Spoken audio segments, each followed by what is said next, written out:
رب محمد صلى عليه وسلم نحن عباد محمد. حضرات آپ سن رہے ہیں رضوی نیٹ ورک. دن لہو میں کھونا تجھے، شب صبح تک سونا تجھے، شرم نبی خوف خدا یہ بھی نہیں وہ بھی نہیں. رزق خدا کھایا کیا، فرمان حق ٹالا کیا. رزق خدا کھایا کیا، فرمان حق ٹالا کیا. شکر کرم ترس سزا یہ بھی نہیں وہ بھی نہیں.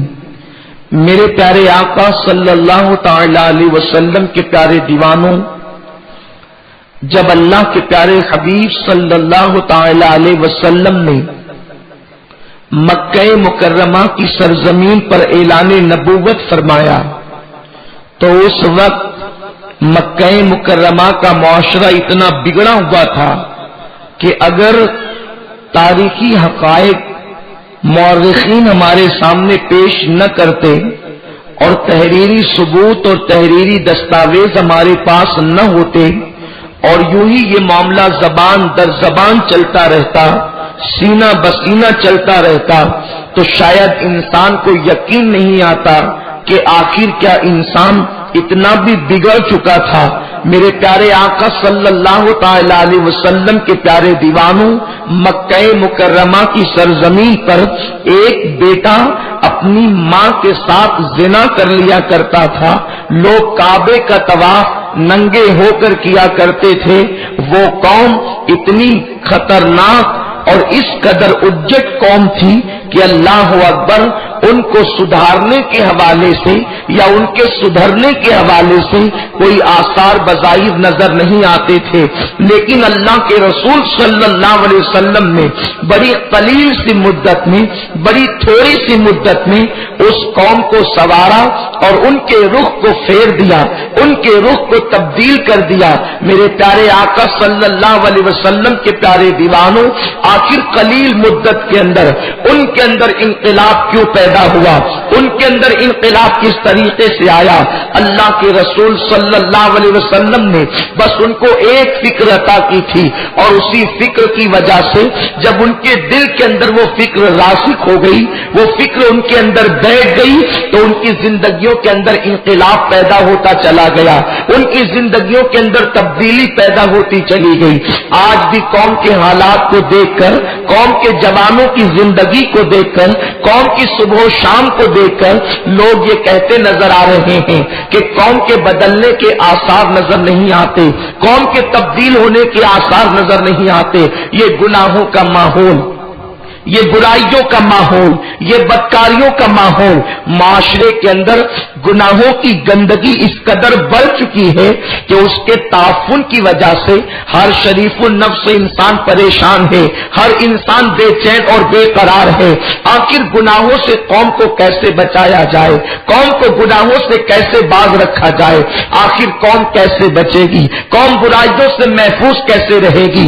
اس کے لیے ایک نسخہ جو اللہ کے رسول صلی اللہ علیہ وسلم نے مکہ والوں کے سامنے پیش کیا تھا، وہ ہے تصور آخرت، وہ ہے فکر آخرت. میرے پیارے آقا صلی اللہ علیہ وسلم کے پیارے دیوانوں، جب کسی قوم کے اندر آخرت کی فکر پیدا ہو جائے، جب کسی قوم کے اندر جواب دہی کا تصور پیدا ہو جائے، جب کسی قوم کے اندر جواب دینے کے حوالے سے حس پیدا ہو جائے، تو پھر اس قوم کو سنوارنا آسان ہو جاتا ہے. وہ قوم سنورتی چلی جاتی ہے، اس قوم کے اندر انقلاب آتا چلا جاتا ہے.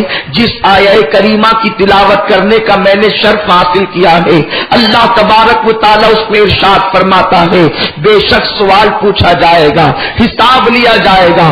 کس کے متعلق حساب لیا جائے گا؟ تمہاری سماعتوں کے حوالے سے حساب لیا جائے گا، تمہاری بصارتوں کے حوالے سے حساب لیا جائے گا.